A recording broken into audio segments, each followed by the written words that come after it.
Hello everyone, कैसे हैं आप लोग। माई सेल्फ अंकित चौक से welcome to ATP star super learning platform. Guys, आज का सेशन उनके लिए इंपॉर्टेंट है जो 2022 जेई पे फोकस कर रहे हैं, लेकिन इस पेंडेमिक के ड्यूरेशन में अपनों ने कुछ तैयारी नहीं कर पाई, जेई की कोचिंग नहीं कर पाई, या फिर ऐसा हो सकता है नेगेटिविटी के माहौल में उनकी प्रिपरेशन इफेक्टिवली नहीं हो पाई। तो आज मैं आपसे ऐसे कुछ की पॉइंट्स शेयर करने वाला हूँ। आप इन पॉइंट्स को इस 2-3 महीने में भाई फोकस कर लो, जिससे आपका क्या हो जाएगा, प्रिपरेशन अच्छी हो जाएगी, आप थोड़ा सा 12th के लिए अच्छा प्रिपेयर्ड हो जाओगे। क्लियर है बच्चों। तो देखो, मैं कुछ की पॉइंट्स बोल रहा हूं। जैसे आपका सेशन स्टार्ट होता है, सपोज आप स्टार्ट करते हो मोल कंसेप्ट से। मोल कंसेप्ट में बच्चों, जैसे मैं बात करूं, मोल कंसेप्ट में आप किसको डील कर लो, ऐसे टॉपिक्स को डील कर लो जो बहुत ज़्यादा क्रूशियल होते हैं। क्या बच्चों, जैसे कंसंट्रेशन टर्म्स हो गई, है ना, अपना स्टोकियोमेट्रिक एनालिसिस हो गया, है ना, मोलैरिटी मोलैलिटी, इन सब का बिल्कुल क्लियर आइडिया होना चाहिए। उसके बाद बच्चों एटॉमिक स्ट्रक्चर में देखो, एटॉमिक स्ट्रक्चर की कुछ कहानी मॉडर्न फिजिक्स में बाद में आती है, लेकिन जो आपका क्वांटम नंबर्स वाला पार्ट है ना, क्वांटम नंबर्स, इलेक्ट्रॉनिक कन्फिगरेशन वगैरह, ये वाला पार्ट को अच्छा कर लो बच्चों, है ना।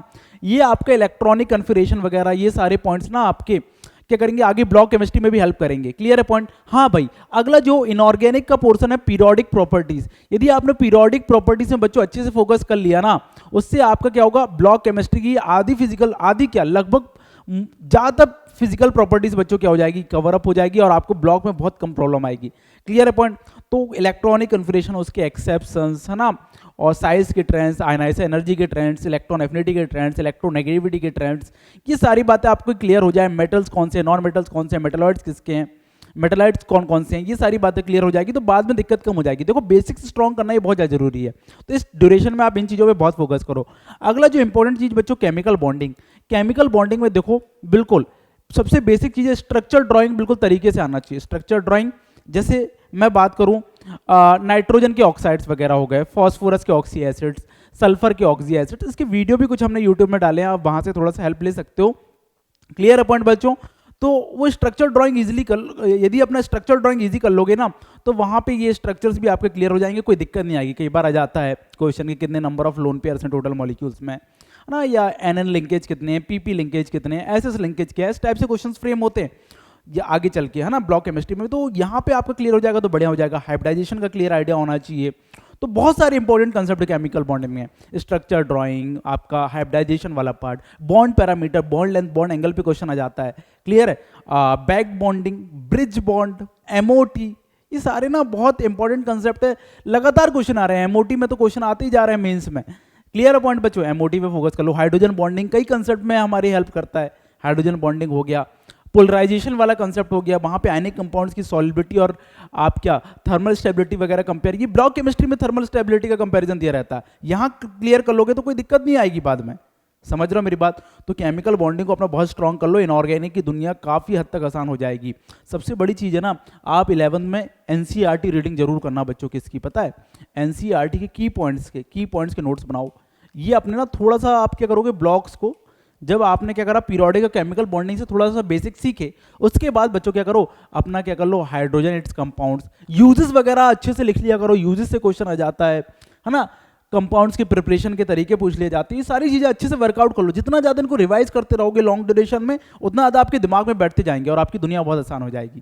क्लियर है बच्चों। क्लियर है पॉइंट। हाइड्रोजन इट्स कंपाउंड हो गया, बोरॉन एंड कार्बन फैमिली हो गया, एस ब्लॉक हो गया। बहुत छोटे छोटे चैप्टर हैं, मैं बता रहा हूँ, क्वेश्चन देख के ही होगा। ये ऐसा पोर्शन है जो आपका टाइम सेव करता है बच्चों, टाइम सेव करता है, और इस पर्टिकुलर टाइम को आप आगे जाके कहीं भी यूटिलाइज कर सकते हो, है ना। यदि आपका यहाँ का क्वेश्चन आया तो केमिस्ट्री के एग्जाम में बचे हुए क्वेश्चन में टाइम का यूटिलाइजेशन हो जाएगा, फिजिक्स मैथ्स में हो जाएगा। समझ रहे हो बच्चों। इस पोर्शन पर जरूर क्या कर लेना, वर्कआउट कर लेना।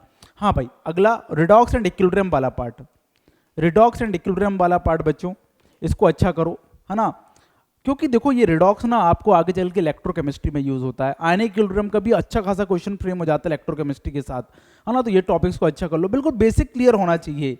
डिग्री ऑफ डिसोसिएशन क्या होती है, किस तरीके से बताओ, पीएच वगैरह इफेक्ट हो रहा है आयनिक इक्विलिब्रियम में, ये सारे पॉइंट्स क्लियर होना चाहिए। पीएच वगैरह की बिल्कुल बेसिक से क्लियरिटी होना चाहिए। Conjugate acid, conjugate base pair, इससे डायरेक्टली क्वेश्चन आ जाता है। बिल्कुल बेसिक से वर्कआउट करोगे ना, तो आपकी दुनिया आसान हो जाएगी आगे की। समझ रहे हो। तो इन पॉइंट्स पे जरूर वर्कआउट करना बच्चों।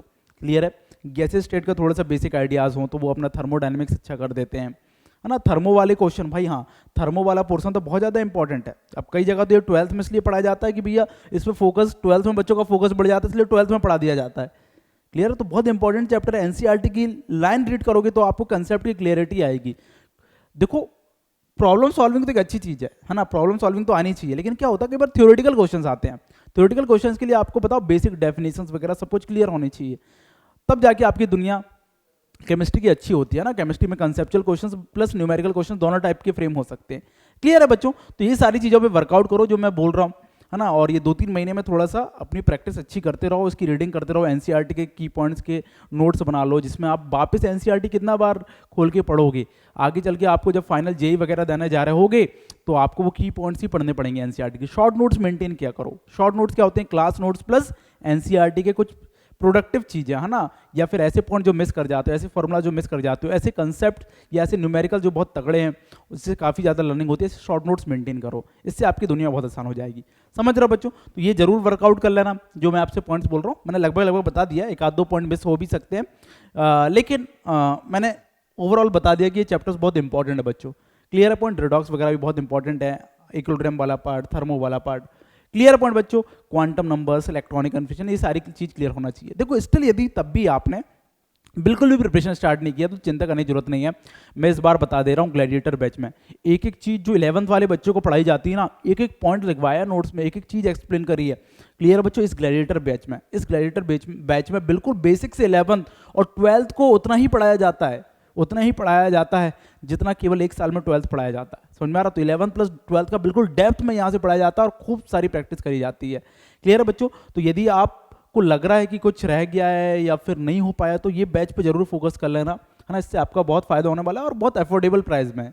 यार आज के समय में जब एजुकेशन इतना महंगा हो रहा है उसके हिसाब से बहुत कम प्राइस में और बढ़िया से हो जाएगा। लेकिन आपको फोकस्ड रहना पड़ेगा यार। देखो कोर्सेज तो लोग ले लेते हैं, लेकिन फोकस्ड रहना पड़ेगा। बस जैसा बोलते जा रहे करते जाओ, है ना। दुनिया भर की स्ट्रेटेजीज वगैरह मत देखो, केवल एक स्ट्रेटेजी पे फोकस करो, उस पर वर्कआउट करो। स्ट्रेटेजी 10 आती है मार्केट में, समझ रहे हो मेरी बात, लेकिन एक स्ट्रेटेजी को आपने पकड़ लिया, उसको फॉलो करते चलना है, फॉलो करते चलना है, मस्त हो जाएगा जीवन। समझ रहा हो ना? क्लियर है? तो वर्कआउट करोगे। और ये हम बैचेस बहुत जल्दी लॉन्च करने वाले हैं ग्लैडिएटर 2022 के लिए, जहां पे कंप्लीट 11th और 12th का बिल्कुल बेसिक से सारी चीजें कराई जाएंगी बच्चों। क्लियर है पॉइंट? तो देख लेना आपकी जैसी रिक्वायरमेंट है उस हिसाब से वर्कआउट कर लेना और बढ़िया से आप जो 2-3 महीने बचे उसको प्रॉपर तरीके से यूटिलाइज करो, बढ़िया से फोकस करो। कोई दिक्कत है तो ठीक है, आप लोग हमसे पर्सनली कांटेक्ट भी कर सकते हो बच्चों। ठीक है, मिलते हैं चलो नेक्स्ट सेशन में। All the best, bye bye.